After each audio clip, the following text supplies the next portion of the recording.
right, Mark. Right. Anyway, I'd like to call this safety committee meeting to order. Present are members, Mr. Barker, Ms. Blind, Mr. Hauser, Mr. Rath, and myself. Mr. Buse, this evening we are discussing ordinance number 23-01, which has been through this committee previously. It is an ordinance amending portions of chapter 8.0 of the codified ordinances of the city of Newark, Ohio, regarding licensing requirements for electronic gaming parlors operated within the city of Newark, Ohio. Now we are discussing this evening. It is on its second reading this evening during tonight's council meeting at 7 p.m. And we will be taking a vote at that point this evening. So if you would like to speak to this matter, if you would raise your hand, I will call you up one by one, and then when you come up, please state your name and address for the record, please. Go ahead, your hand is up. Oh, try it. Come on. Thank you. My name is Evan Price. My address is P.O. Box 20244, Columbus, Ohio 43220. And I'm here as an attorney on behalf of a number of the game room owners here in the city of Newark. And let me begin by noting that if you have any questions at any point, please feel free to interrupt me. But Newark has successfully licensed and regulated skill games in this city for more than a decade at this point. And it should continue to do so. If there are problems, that can be addressed by adopting new regulations or changing regulations. However, just so you know, the state has indicated that it will defer to city licensing. That if you guys want to set up a license procedure, they're not going to interfere. And that makes sense because the state's regulatory procedure for skill game rooms is quite frankly a failure. It has failed. It has been in place since 2018. Believe it or not, as of today, there are 0 operator licenses approved by the state of Ohio for the Licking County. There are 0 skill game room operator licenses approved for the county of Franklin. I didn't check the rest of the 86 counties, but it gives you an idea of how the state has failed in it to move forward with regulation. I trust everyone knows there's been a lot of game rooms here in Newark and elsewhere. The state has not been regulating them, has not been enforcing anything. Quite frankly, we believe it makes sense to adopt some safety and security regulations more so than has already been done. For example, background checks for employees and things like that. And it's interesting because the state licensing is not going to address those concerns at all. And it's interesting because the state has done so with regard to the operation of medical marijuana dispensaries. And I understand there's 3 here in Newark. The state has adopted extensive regulations stating for safety and security procedures requiring surveillance cameras, limited access safes, and in fact, DEA compliant safes. Even has provisions like you have to keep the trees and bushes away from the building so that somebody can't stand out there and ambush it. And the reason for there being concerns with safety and security of the medical marijuana dispensaries is they are illegal under federal law. As a result, they cannot use the banking system. They cannot deposit cash into the banking system, and they can only collect cash. They can't use credit cards. So it creates a real safety problem and a safety concern, and the state has recognized that by adopting the type of security procedures that we think would be appropriate for you to adopt for skill game rooms. The state has done nothing about adopting safety and security procedures for skill game rooms at all. And one of the reasons they've done it for medical marijuana facilities, just to give you one example, I read in the state of Washington, they had 77 robberies in 90 days of medical marijuana dispensaries, and like 3 or 4 people were killed. So we would encourage the safety committee And if I may, I can pass out the regulations that have been adopted. That have been adopted by the state with regard to medical marijuana. And like I said, obviously, some of these don't apply, but a lot of these are what we believe are very common sense safety procedures that if Newark is concerned about criminal activity at skill game rooms, they can adopt these, they can require these, they can regulate the game rooms as aggressively or as much as necessary to prevent those type of problems. But the notion that just deferring to the state is going to address any of these concerns is ridiculous. The state's not going to do it. And quite frankly, what you see in Franklin County, like I said, they haven't approved a single operator's license. There are dozens of game rooms. Occasionally, the state will step in and conduct a raid and close one of those game rooms down. And so what do? They close down, they open up at another location. There's no criminal charges filed because quite frankly, there is no crime in operating a game room without a license. They essentially close down a room and then it pops up somewhere else. They play whack-a-mole with it. And if Newark adopts the proposed ordinance, we believe that the 11 game rooms that have complied and worked with the city for the past 11 years and paid hundreds of thousands of dollars worth of licensing fees that are concerned with complying with the law, those businesses will probably close down in all likelihood. And what you will have instead is you will have businesses opening up, renting some space. They will anticipate that they're not going to be open for more than a year, so they're not going to invest the money like the current game rooms have in safety and security and surveillance systems, limiting access to come into the game rooms. They're not going to invest any money in that. And if you call the state, well, they may come and tell them to shut down. And again, they'll just pop up somewhere else. So we believe that the only responsible thing for the city to do is to take an active role in regulating the game rooms and adopting appropriate provisions. And unless anyone has any questions. Thank you.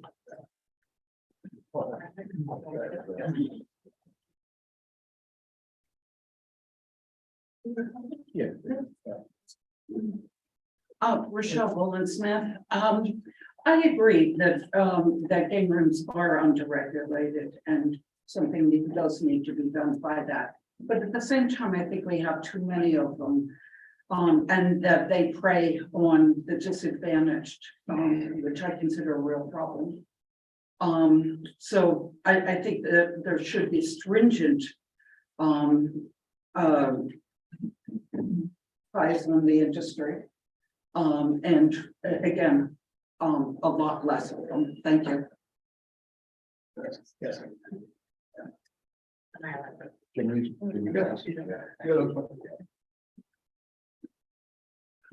This is Beth Ryan. My name is Ron Slosser Jr. I live at 477 Franklin Avenue in Butte, Ohio. I am the owner operator of field game parlor on 160. And not sure quite where I want to start here. There's lots to talk about. I suppose about happy belated birthday. That's Ryan. Yeah. Touch on what Evan just said there. When I first got into this business in 2016, I had approached North City in 2014. And I went to code enforcement. I said, hey, I want to open a game room. They said, we can't. We have a moratorium on these rooms. I think there were 2. So nice lady said here, yeah, maybe there should be something we could do here. So I respected that. I walked away from it. 2 years later, I came back and we chatted a little bit more and talked about it. And I said, yeah, sure, let's do this. So they came to the facility once I set it up. They looked at it and they said, no, fine, we'll license you, looks good. But as far as, the city is concerned, we'll license you. As far as the state goes, you're on your own. So I worried about that for a long time, about a year, and I thought, city says it's okay, what's the state gonna do? So since I'm not really a stranger to law enforcement, I have friends on the Iron House, investigated even, at the state house, in the governor's office, I know these people too, so I ask them all the time, we're friends. And they say to me, Ronnie, sleep at night, you're okay. The city licenses you. The state wants nothing to do with this. They're taking off a hands-off approach. So I continued to operate for almost 7 years now. We've come to here.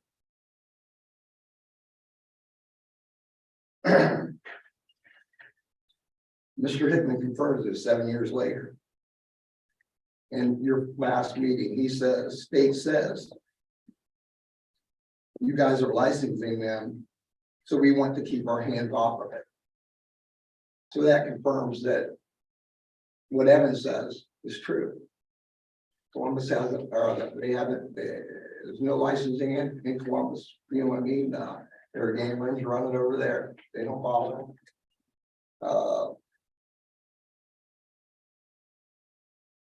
Mr. Hickman says that there's been a significant increase in those businesses over the last couple of years. We went from 4 to 9 that I know of.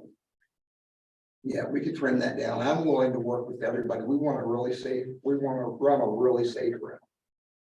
Just keep Bob in, we can shut you off just like that. We know who's in our place, when they're in our place, how many times a week they're in our place, what the ages are. I think the average age there is, you'll pay a turnover, about the war with us with you, is 48 years old. The people that come in our place, the average age is 48 years old. We don't put up with crap. And other places don't have to do that either. So if the concern is there's too many of them, it's regulated, figure it out. How many want? Liquor licenses are the same way. You're not allowed to have so many liquor licenses in Lincoln County. There's a bunch of them, I can't see where fire and police are such a big problem with this. I don't think this is it. I think if you close these places down, that problem doesn't go away. It just goes somewhere else. I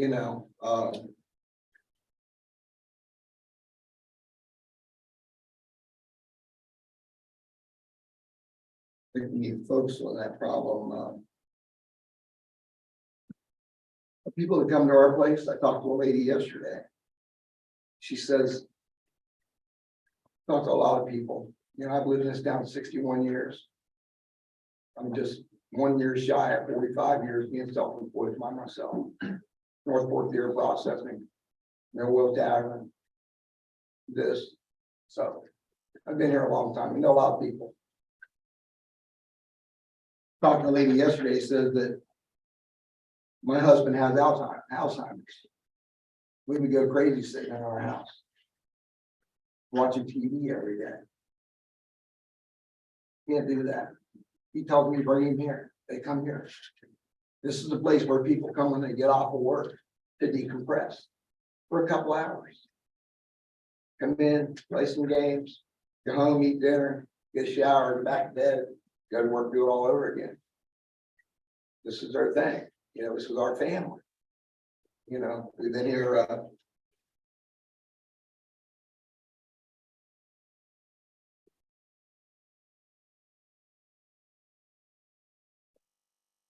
I just think that they come in here and they, we have dinner for them. They eat dinner, drink soda, socialize. Kind of like going to the gym. You go to the gym and work out, or you go to the gym and talk to people. It's what they do. Their age limit, they don't want to get too far from home.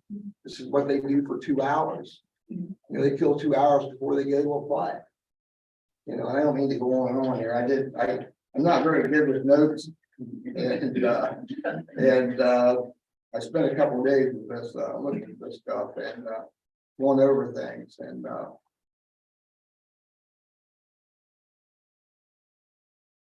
I talked to the local convenience stores. They take police and fire calls all the time. You know, there's drug dealers being out in front of these places. In the south end, look at the south end. I mean, my building down there is a perfect example. My business got closed down because my mom got sick. I spent 18 months with her. And in the last 6 weeks of her life, I've been diagnosed with small cell carcinoma, head and neck cancer. So in 6.5 weeks, I did 33 shots of radiation, 6 chemo. And had to tell my mom on the phone goodbye because I couldn't be to her with her, you know. So my business got closed down. When businesses get closed down, you open up for more vandalism. They smashed every window out of my building down there. Well, I've been down. You know, that's another thing that's not good about this. I think we're taking jobs. And I have 27 employees. They're all gonna have to find another job. You have any questions for Beth on this? At all? Mhm. So I put these together for you. This is the system we currently run, which is our customer data source. Can This we is, have her name? sorry, I'm sorry, yes, Name Beth, and address, please. sorry, Beth Allen, Allen, and my address is 17491 Mary Ann Furnace Road. And that's Nashport, Ohio. Thank you. This is the system we are currently running off of. So this kind of gives you guys an idea and a mindset of where our organization sits. I've attached a key fob to each one, so you know what our members have to carry in to our facility every time they enter. Our data source collects everything from, well, initially, who is going to enter that building. I understand that, you know, this is about the safety. Currently, this issue and topic is about the safety, truly about the safety and the overusage of our city's resources. However, our organization doesn't have this issue. It doesn't. We've tried to do our best, very much so to regulate it. Our customer data source has all current member information, keeps out all current ID and identification and home addresses. It gives our staff the ability to open the door and close the door at any point. They regulate who is in the facility and around the facility. We also, along with our 40 camera system, it has the option to allow our security team to know if there is an issue. It does break everything down into age groupings and to the members' activities. All new member activity. The lead strength, which is how our staff is allowing those members enter and exit the facility. Are they key fobbing in every time? That is at 100%. No one enters the facility without being asked for their identification prior. It shows the dashboard and the percentages of all new current members, their visit ratios. It's giving you all the statistics. If the members are satisfied, how many are males to females? It's graphing all of your visitation for returning members, new members, on the graph for the end and completely through the entire month. You're getting a weekly schedule and you can send out weekly reminders to all of your guests on all the events that we offer. It's giving you an entire visit history of any facility, whether it be one or all of your facilities. Any member changings, which we don't have any member changings, like nothing changes, it stays current within the system. We also have a guide that we offer for our staff, and we have weekly staff meetings to ensure that all staff members are following our protocol. If you flip there and see the half sheet of paper, you'll see that our employees have to fill out an incident report for anything that would be an issue on their shift to be reviewed by any management staff. Our management staff has to do employee evaluations on each employee quarterly. Our rules for our facility are listed on every entrance and reviewed with every member prior to them being a member. No one is allowed to enter our facility without having good statistics of being 21 and having a key fob. The last few pages, you will see what our organization offers our members, not just skill gaming, but a place to go for fun events and to get away from the solitude and their environment. And if I may add, we have 31 camera system in our facility. 4 local detectives have 724 access to our cameras on their devices. And they have had for some time now. I will revert back a little bit. We had our fair share of problems there for a while, not too long ago. It's been a year and a half ago. And we addressed those. I was going through a hard time. And the south end, you know, we were located right across from the vertical, right across from Circle K. We see lots of new faces walking up and down that street every day. And, you know, we heard that van loads of people were being dropped off at the Circle K, which is why we were seeing all these new faces and coming out on our front porches in the morning. They'd be on our front porch, they'd be in our backyard, they'd be sleeping in our bushes. So we were having a hard time keeping these people from coming in and getting warm, and we started having some issues. So that's why we went to this system, so that we could turn you off if you were a problem. You know what I mean? It's not that we don't care. You know, it's not that we won't help.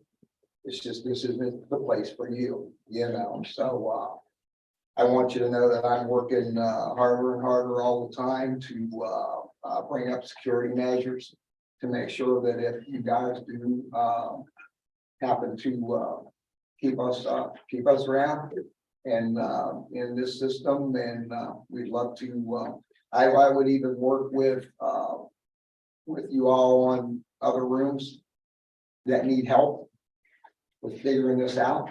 If they have time figuring out the security part of it, we're willing to sit in and help the city figure it out. You got us full board. I got this today. Just thought I'd throw this out here at you. My husband and I live on the edge of Muskingum County next to the wilds. We travel the Newark area to support our friends' game room. While we are there, we support other local businesses. If the city council shuts down the game room, you need to no longer come to your area. I think it would be prudent to look at the big picture and not be short-sighted with your efforts to close these types of businesses. We were there 7 days ago. Here is a list of the businesses we supported. Darren's Food spent $88.59.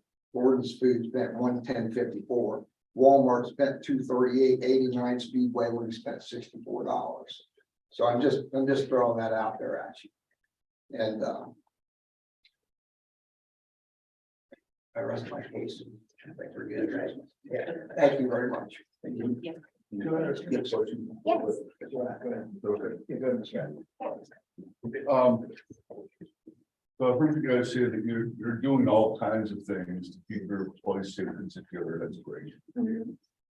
I've heard you say that you're willing to do so much more. Yes. Anything more. I've heard your attorney come up here and speak that they want this and they want that, all these regulations. Why are you opposed to being licensed by the state? Because quite honestly, that's the only thing that we're asking. They're not licensing skill game parlors. As you'll notice, there hasn't been a single license. I hear some discuss behind me. I don't know what that's all about, but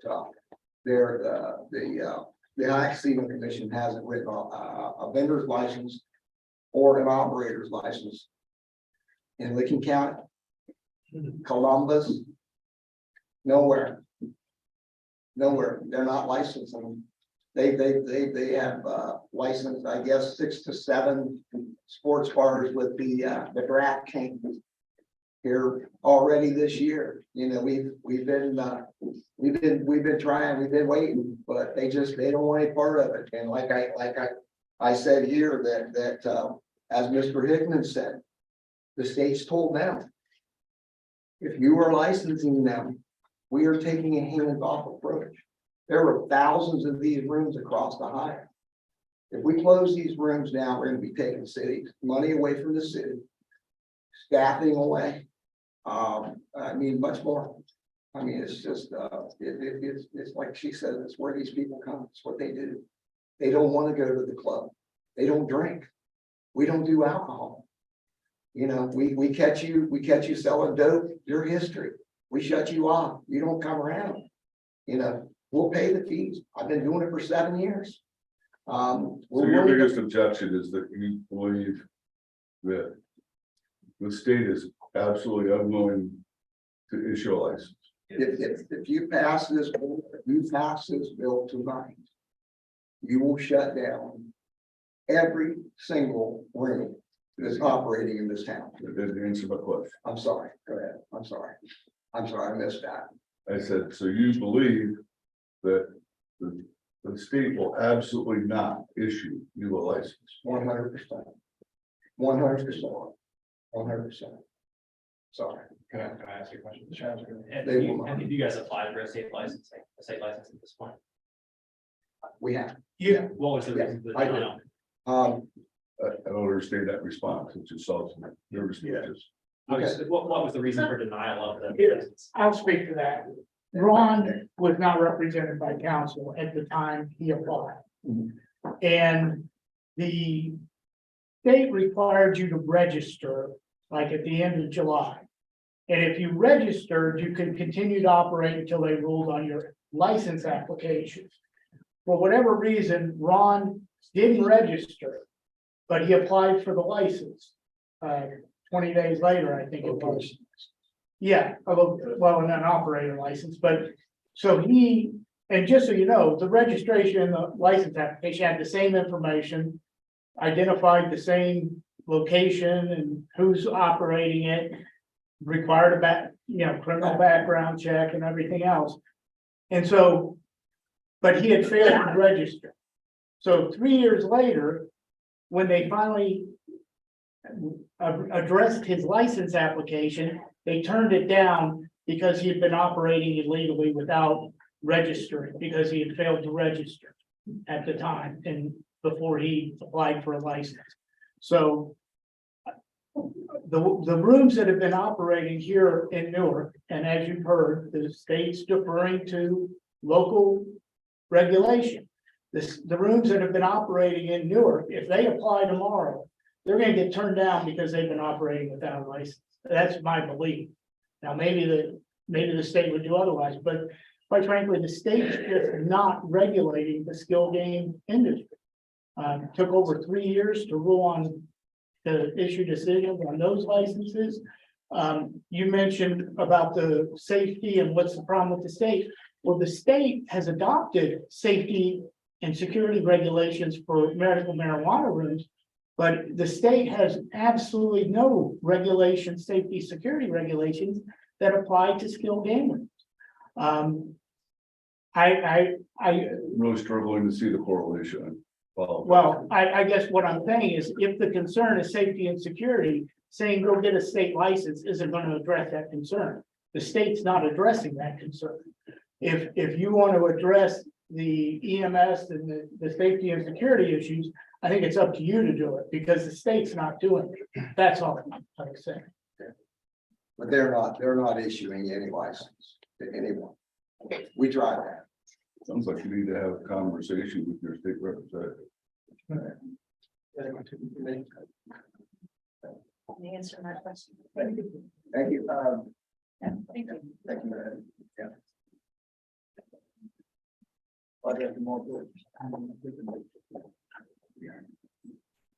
On record. I had to stand up. I know I've spoken with you before about this issue, but I had to stand up and speak after I heard that presentation.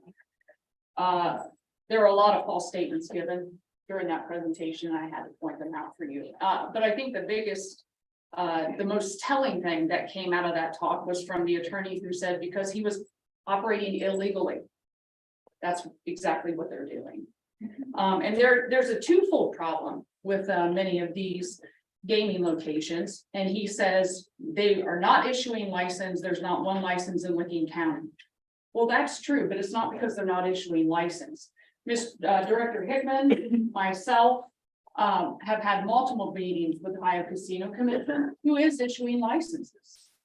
But the problem is that skilled gaming partners, and this was given the example over and over, you think of a Dave and Buster's.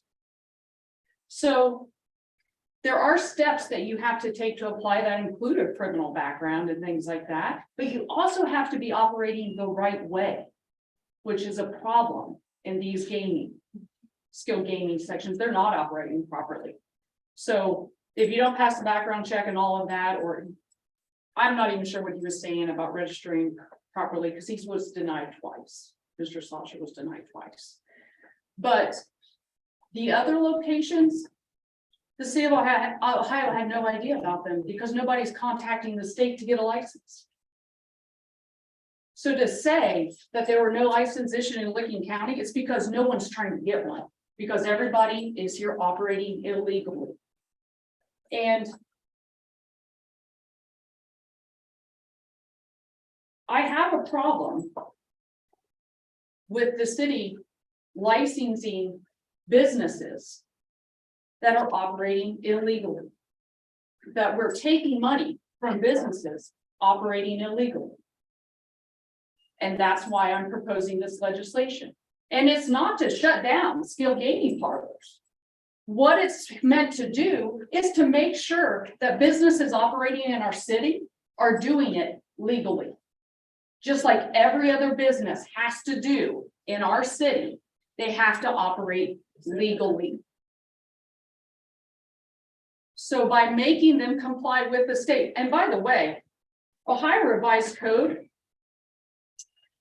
section, the Ohio Administrative Code, section 3772-50-02, authority and purpose, gives the casino jurisdiction over all persons conducting or participating in conduct of skill-based amusement in the state of Ohio.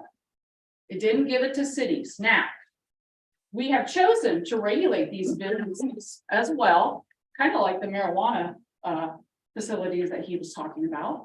And to say that the state gaming parlor, they don't have regulations, that's absolutely false. They're in the Ohio Administrative Code as well as the Ohio Revised Code.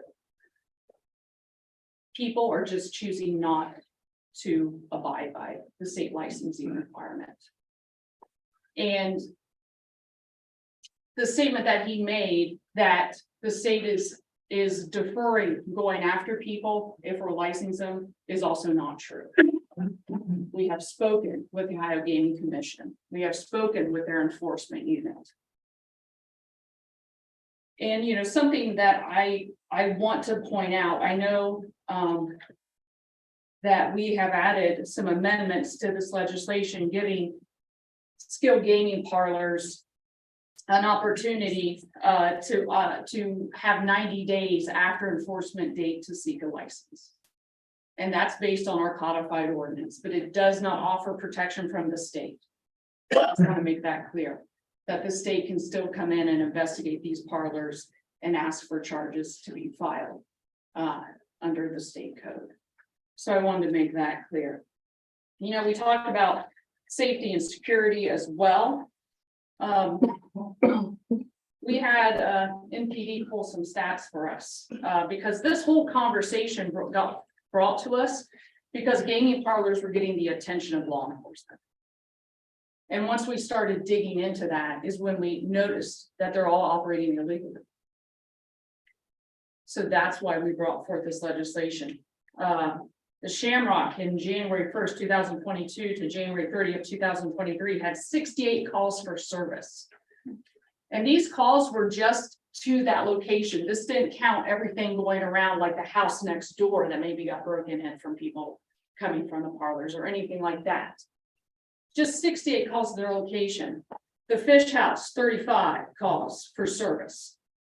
Goldie's, which closed, but still had 32 calls for service. That's a problem. And all we want to do is have gaming parlors operating legally. Because you cannot help criminal activity by criminal activity. It is illegal for them to open their doors every day.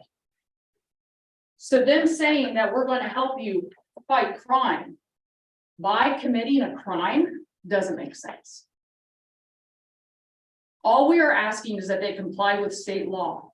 And furthermore, we also learned from the Ohio Casino Gaming Commission that cities that continue to cooperate with illegally operating businesses can also be liable and be brought under federal investigation.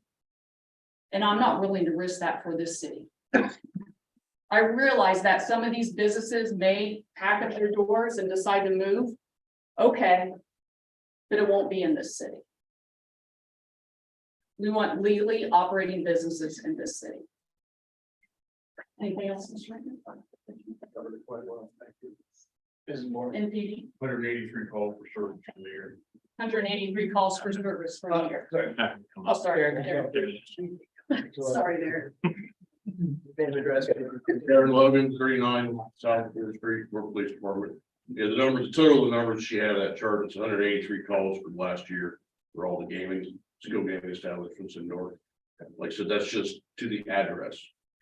We can't track if we made a traffic stop down the road or something like that. I mean, that's a bare number, is at 183.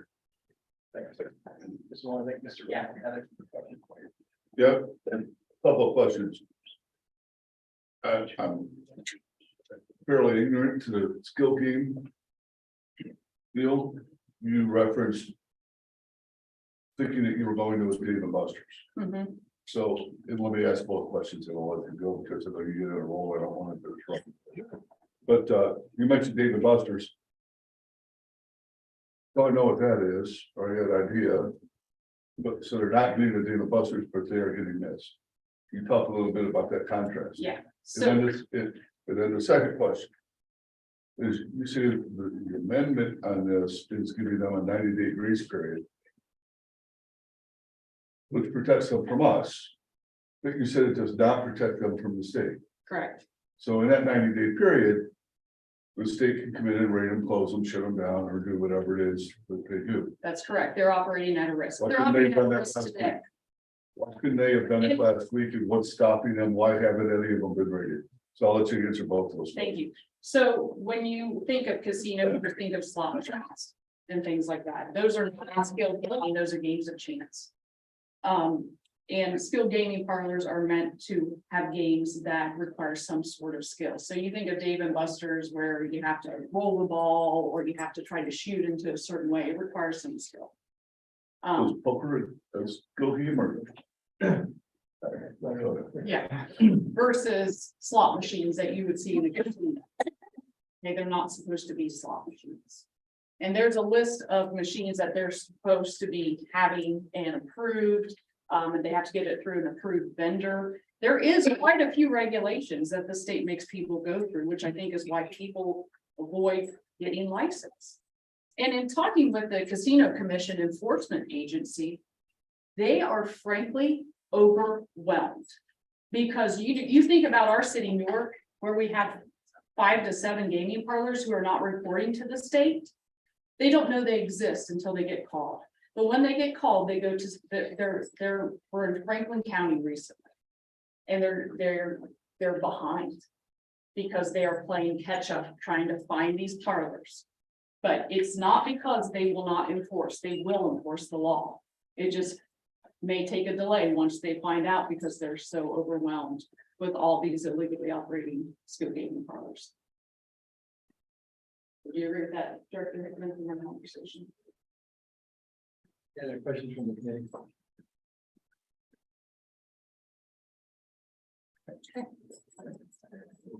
right. Anyone else that's not spoken there?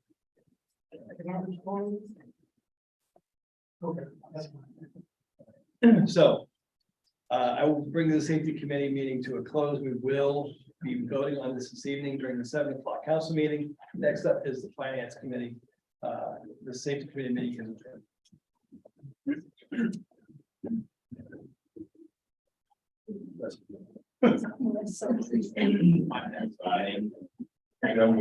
Get another, yes. I always have. Well, there you go.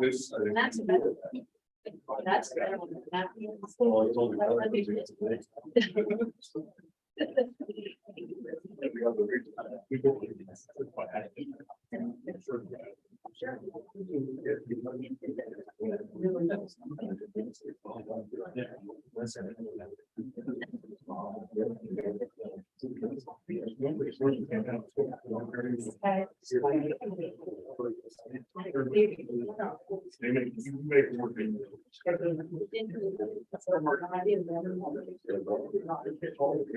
All right, it is February the 6th at 6:27 p.m.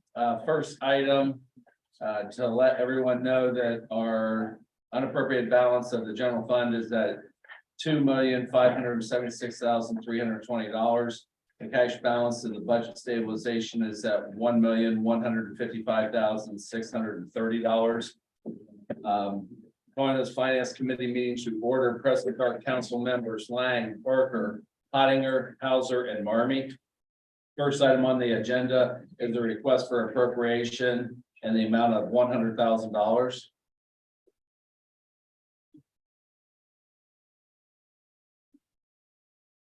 This is a request for some funds out of the ARPA money for working on a asset management plan.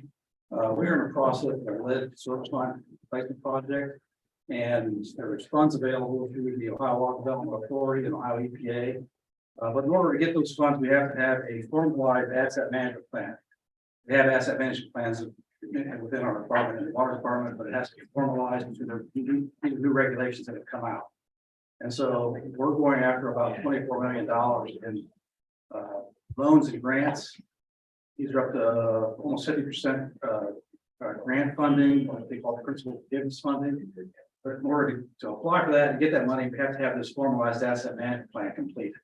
And so part of this money, this is going to be coming out, this is just a portion of that money. The total project's about $400,000. But we're asking for $100,000 out of the COVID, or not the COVID money, the ARPA money. So. Okay. I have a motion by Lang, second by Barker. Any questions and or comments, Mr. Lang? Yeah, and maybe this is a question for the auditor. I don't know. Can we get an update on where we stand with that fund after we? Yes, if you were to pass this, you would be $650,807.20. This is just roughly. Thank you, man. I thought you were gonna ask that. You mentioned that you need to formalize the plan, we can really apply for some of these funds. What does that involve in terms of formalizing? Basically, you have to go out to every piece of equipment that you have, and you have to determine the probability of failure and the consequences of failure. So you have to go look at every valve in the system, you have to look at every pump in the system. You have to say, okay, if this pump fails, what's going to cost, how long it could take. So it's a very complex process to get done, even though we have all of our assets listed in an asset management plan. And we kind of know, we got some plans that has to be formalized. This came out of the Ohio EPA regulation. This was a city in the southern part of the state that things failed and the water system failed. And so now it's a regulation for all of us. All the cities trying to do this to make it formalized. And we do have our water distribution system already done with the probability of failure and consequences. We have to go into the plant and do that. And I think a lot of people, we got to get it done very quickly. We want to get this money this year. So that's why the cost is what it is. Any additional comments or questions? Seeing none, all those in favor, send us on full council, signify by saying aye. Aye. Those opposed, same sign. That motion passes 5-0. Can I interrupt you and let Mr. Sad do his real quick? He's got another appointment he has to get to, and I'm afraid that we're running out of time. I appreciate it, Roger. So. Request for appropriation, yours is the one for $25,013, correct? Actually, $2,513. Yeah. Yeah. I thought. I should 20. I'd like 20.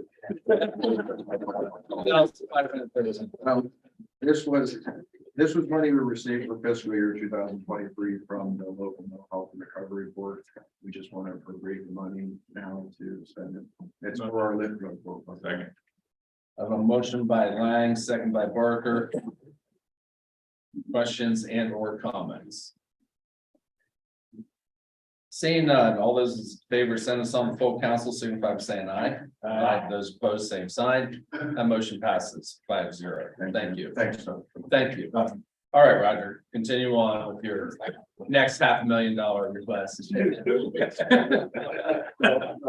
So this is for what is happening with this is when we started the 4th Street project. We got a loan for that project. The engineering department applied for some grant money for some of the fixtures around here, lighting fixtures and things like that. Some of the bowlers and things like that, through Ohio Public Works, through Ohio Public Works Commission. They approved that after we approved our contracts with our contractor and everything, and so we had money already appropriated for that. So the loan. So the loan's been paid, but so what we need to do is we need to reimburse for those amount of funds back to the Ohio Water Development Authority. And then the Ohio Water Development Authority will reduce our loan by that amount, and then Ohio Public Works will then send us the $500,000 back as a grant. So basically it reduces our loan by $500,000. We're kind of shuffling some money here, but it's for grant purposes. I did find out late, like about 4:15 today, Ohio Public Works wants to meet tomorrow, and they think they may be able to send a check directly to Ohio Water. May not have to do this, but we haven't got that all worked out yet, so I'm going to continue on with this. We may. Anyway, bottom line is we're getting $500,000 from Ohio Public Works that we've already paid, but they can't pay us the money because we've paid it to a different source. So it's kind of shuffling some money around, but it is a grant. Motion. Second. Motion by Hottinger, second by Hauser. Questions and or discussion? Seeing none, all those in favor, send us on full council, signify by saying aye. Aye. Those opposed, same sign. The motion passes 5-0. Next item is a request for appropriation in the amount of $200,000. Yeah, and this is simply the same thing as the $100,000 one. This money is coming out of our unappropriated balance, so it's our cash being used to pay for this asset management plan. We already have $100,000 on the books, so in a purchase order for this project to get it started out of our funds. But this will be, additional monies out of our funds we're having to appropriate for this project. Motion by Lang, second by Barker. Questions and or comments? Seeing none, all those in favor, send us on full council, signify by saying aye. Aye. Those opposed, same sign. The motion passes 5-0. And the final item on the agenda is a request for appropriation amount of $3,250,000. Yeah, this is money from the Ohio Builds Grant that we received last year. We had this money appropriated for the project last year. The design work had not finished last year, and so we're just reappropriating this money for that project, which is in fact, we're having a final design meeting tomorrow, and should be bidding that here in a few months. And then this is just appropriating the grant money received from the Ohio Department of Development for a water line out on the east end of town. So it's just reappropriating that money that we're expecting to come in. So it's minimal appropriation of money that we're going to get and being paid in the contract for this project. Motion by Barker, second by Lang. Any questions and or comments? Seeing none, all those in favor, send us on full council, signify by saying aye. Aye. Those opposed, same sign. That motion passes 5-0. I have one other thing on the agenda, just so I want to mention, because I was provided a request as the finance chair and for an amount of $3,120 by the Newark Homeless Outreach in order to support fentanyl related overdose deaths and also fentanyl strips. I will just say as the finance chair and also as a sixth ward city councilman, I will not be presenting any legislation to go forward with that. If anyone on council or anybody else wishes to, but as in my position and my current beliefs, I am not going to entertain that and bring that forward as the finance chair. But yes, Could you circulate a copy? I sure can, yeah, I can circulate a copy there. Anyone have any questions or comments? All right, this meeting stands adjourned. Next up is service.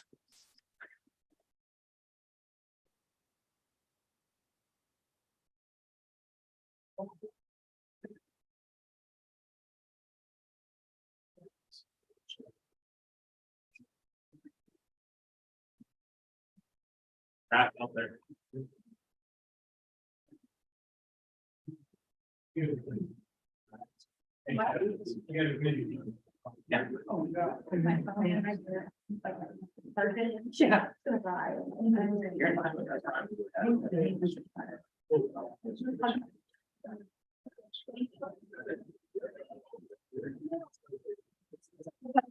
I'm only got a phone now. We could, there's battery.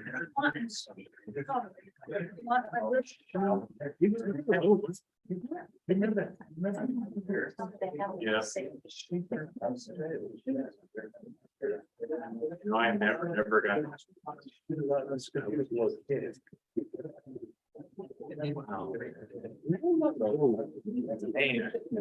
I'm glad I'm still here, man.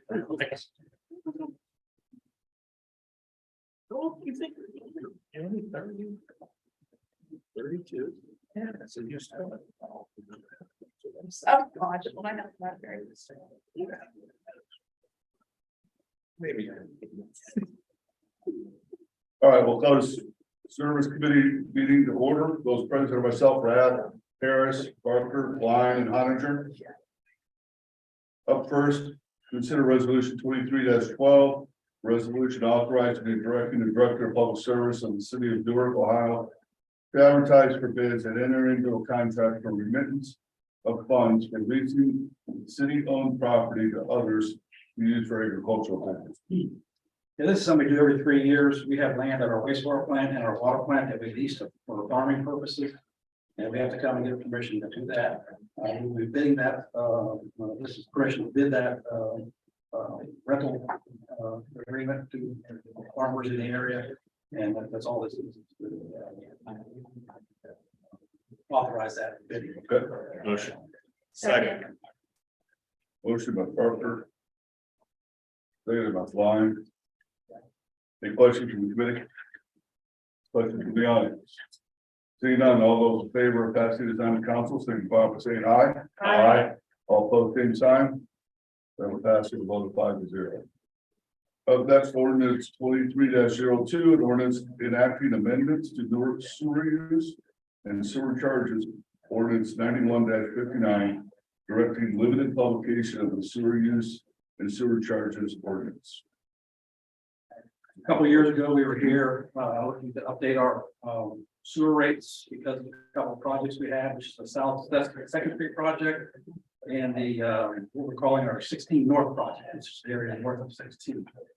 As you all may be aware that the construction costs and that type of thing has skyrocketed in the last 2 years. And so the 16 North project has gone from an estimated cost of about $40 million to an estimated cost of about $80 million. So same with South Second Street, and it's gone up to almost $16 million. A lot more cost than what our original request was for the rate increase. So we run our rate model, looked at where our rates are at. And what we are doing with this legislation right now, we're requesting an additional 2.7% in 2025, an additional 1.7% in 2026, which I don't think is terrible with the amount of money we're looking at. Long-term loans for this. They're actually giving us more years on our loans. So we get the number down to 35-year loans as opposed to 20-year loans, which are standard. So that's helped us significantly. But that's in addition to what's already in place. So actually in 2024, we'll see a 5% increase, and in 2026, we'll see a. Sorry, 2025, we'll see a 5%, and 2026, we'll see a 4% increase. So from this year until 2029, or 2032, sorry, 2023, the next 10 years, we're gonna see an average of 4% rate increases in sewer.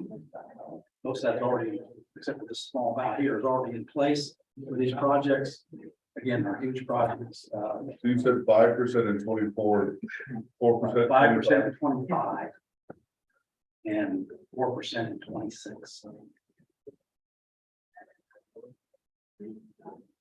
Which is above and beyond the 2.3% that's already there.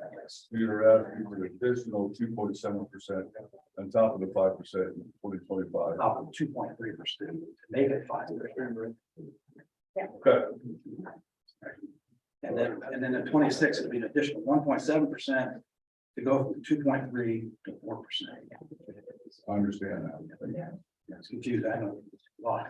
It makes sense. I don't know who writes your scripts for you, but they're brilliant. Yeah. It's, okay, I'm sorry to. And anyway, that's, and it's strictly to cover the cost of these escalating costs of construction. And frankly, project that we're talking about, we're concerned about getting enough bidders to get this thing done. There's so much work out there these days. But anyway, and again, I should point out, again, as we said, every time we come up here, this is part of our long-term control plan. This is a mandate from US EPA. It's not something we're doing because we, love to do projects. We're doing this because we're required to do that. It's what we have to do as part of the compliance schedule within our NPDS permit. We don't get it done, we'll have other problems. So, again, it's not because we're doing this because we like. I pretty assume that. Yeah. Offer a motion. Yeah. Second. Sorry. Or eager to spend money. All right, with a motion by Barker, second by Blind. Are there any questions from anybody in the committee? Mr. Barker? Thank you, Mr. Chair.